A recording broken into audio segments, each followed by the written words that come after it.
नमस्कार दोस्तों, स्वागत करता हूं आपके हमारे चैनल फ्री ज्ञान ऑन लोन पर।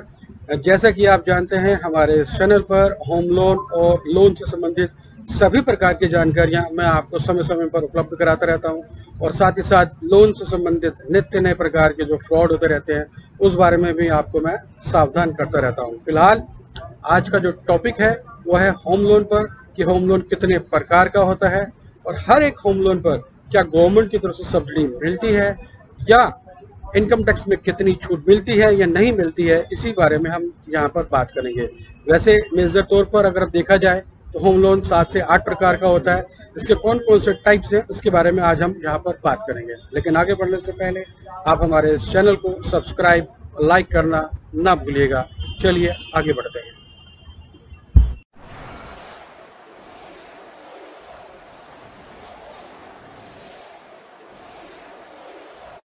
यहाँ पर सबसे पहले हम बात करते हैं जो कॉमन होम लोन है, पॉपुलर होम लोन जिसे कहा जाता है, उसके बारे में आपको बताता हूँ। ये पहले कैटेगरी है, पहला टाइप जिसका मैं आपको बताने जा रहा हूँ। होम लोन या हाउसिंग लोन देखा जाए अपने आप में एक ही कहा जाता है। इसके अलग अलग नाम जरूर है लेकिन मतलब इसका एक ही है।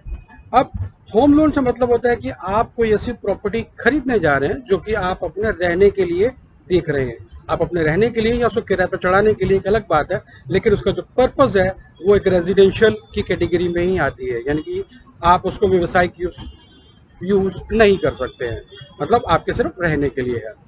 तो यहाँ पर इसे होम लोन कहा जाता है। अब होम लोन की अगर बात करें तो इसमें भी ए, बी और सी तीन तरह के यहाँ पर टाइप आ जाते हैं। एक कैटेगरी की हम बातचीत करें तो होम लोन आप कोई परचेज करने जा रहे हैं तो वो कोई फ्लैट हो सकता है, वो कोई आपकी कोई प्रॉपर्टी रीसेल वाली हो सकती है, या ऐसी प्रॉपर्टी भी हो सकती है जो कि अभी फिलहाल इस वक्त में रिपेयरेबल है, यानी कि अभी कुछ उसमें कंस्ट्रक्शन की जरूरत हो सकती है। तो ये मेन एक पॉपुलर होम लोन या कॉमन होम लोन कहा जाता है। तो इसकी एक कैटेगरी ये हो जाती है। अब इसके लिए यहाँ पर सब्सिडी मिलती है या नहीं मिलती गवर्नमेंट की तरफ से, और इनकम टैक्स में क्या छूट मिलती है वो मैं आपको बता देता हूँ। गवर्नमेंट की पॉलिसी के अकॉर्डिंग अगर आप फर्स्ट टाइम ये प्रॉपर्टी यानी कि रेजिडेंशियल प्रॉपर्टी परचेज करने जा रहे हैं, फर्स्ट टाइम बायर हैं और इससे पहले आपके नाम से कोई भी प्रॉपर्टी नहीं है, तब आप इसके ऊपर में सब्सिडी के हकदार बनते हैं। साथ साथ में कंडीशन में आपको ये भी बता दूं, इस प्रॉपर्टी को परचेज करते वक्त यहाँ पर एक लेडीज का होना जरूरी है। मतलब किसी अगर एक हस्बैंड और वाइफ हैं, वो कॉमन अगर प्रॉपर्टी परचेज करना चाहते हैं, जॉइंटली परचेज करना चाहते हैं तो कर सकते हैं, लेकिन जो फर्स्ट एप्लीकेंट है वहाँ पे लेडीज़ का होना जरूरी है। या फिर अगर लेडीज़ अगर अकेले लेना चाहें तो भी इसके लिए एलिजिबल है। दूसरी बात, ये जो प्रॉपर्टी परचेज करने जा रहे हैं लेडीज़, तो उससे पहले कोई और प्रॉपर्टी उसके नाम से नहीं होनी चाहिए कहीं भी किसी भी जगह पर, तो इसका ध्यान देना जरूरी है, तभी वो एलिजिबल होगी। अब यहाँ पर इनकम टैक्स से छूट की हम बात करते हैं। तो जब भी आप कोई प्रॉपर्टी परचेज करने जा रहे हैं तो इनकम टैक्स के रूल के अकॉर्डिंग उसके जो इंटरेस्ट जो आप पे करते हैं बैंक्स को, या जो प्रिंसिपल पे करते हैं, उस पर आपको छूट मिलती है। लेकिन अगर आप ये प्रॉपर्टी पहले से ही आपके पास ऑलरेडी रजिस्टर्ड है और दोबारा फिर परचेज करने जा रहे हैं तो ये कुछ अपवाद है। इसमें के लिए आपको अपने अकाउंट से या अपने सीए से इस बारे में डिस्कस करना होगा, क्योंकि कुछ एक जगह पर इसके बारे में आपको बेनिफिट्स मिल सकता है। अब अगले होम लोन की हम यहाँ पर बात करते हैं। अब अगला जो होम लोन का टाइप आता है, दूसरी जो कैटेगरी आती है वो आती है balance transfer. Home loan balance transfer से कहा जाता है।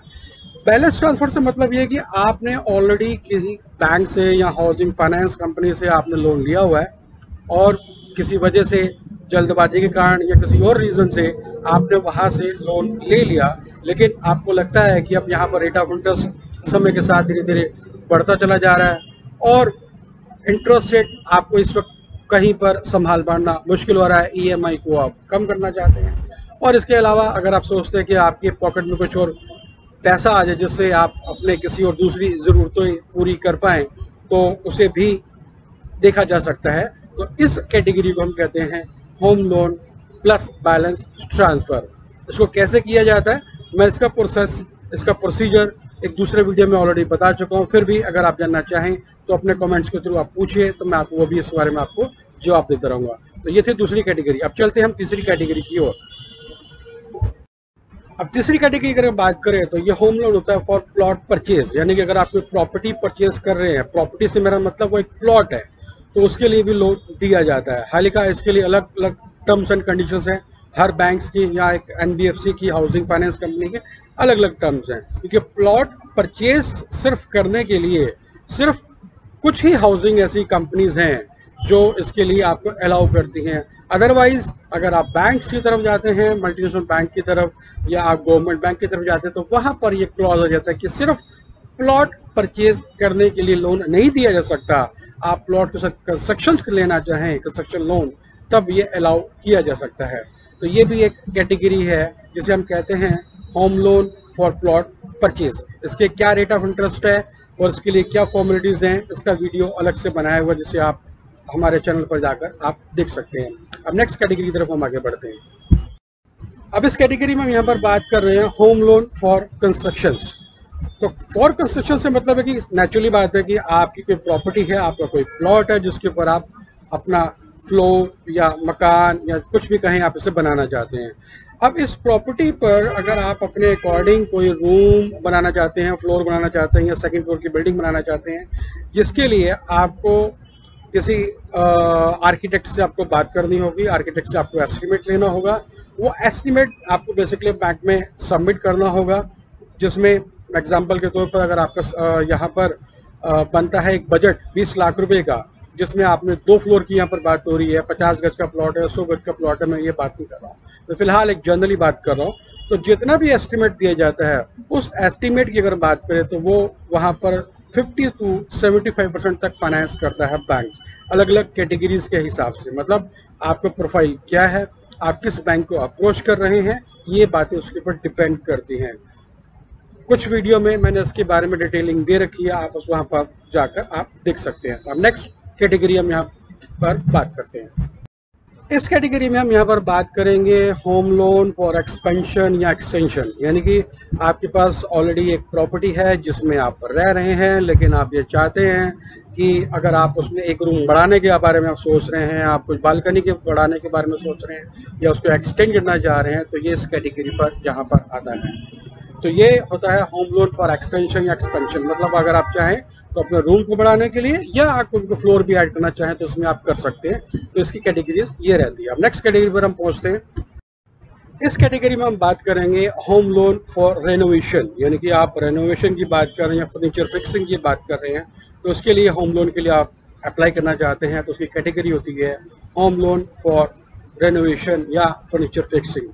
इसके लिए भी सेम वही प्रोसीजर है जैसा कि मैंने अभी पिछले वीडियो में भी बताया था। इस वीडियो में मैंने आपको बताया था, आपको एक एस्टीमेट देना होगा बैंक्स को कि कितना का एस्टीमेट आप इस वक्त में लेकर चले, जिससे आपको आर्किटेक्ट से बनवाना होगा और वो सबमिट आपको करना होगा। उसके अकॉर्डिंग 50 to 75% तक आपको लोन अमाउंट मिल सकता है, जितना आप एस्टीमेट बना के दे रहे हैं। हालांकि ये भी आप देखना बड़ा ज़रूरी होगा कि आपकी प्रॉपर्टी की मार्केट वैल्यू क्या है।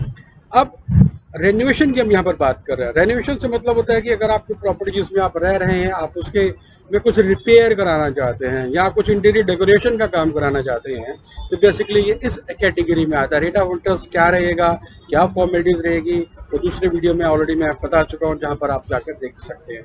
अब नेक्स्ट कैटेगरी की हम यहाँ पर बात करते हैं। इस कैटेगरी में आता है होम लोन फॉर एनआरआई।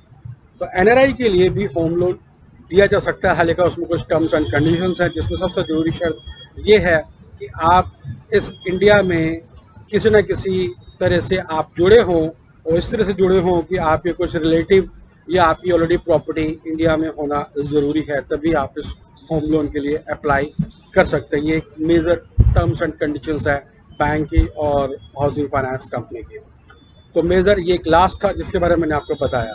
अब इसके अलावा कोई होम लोन की अगर बात करें तो इसमें से कोई और कैटेगरी नहीं बनती।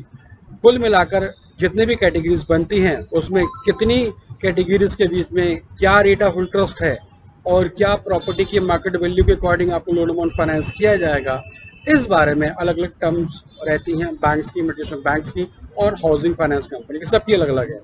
अब ये क्या है, इसके लिए अलग से वीडियो दिए गए हैं। फिलहाल ये वीडियो सिर्फ होम लोन की बेस पर था, जिसके बारे में मैंने आपको बता दिया।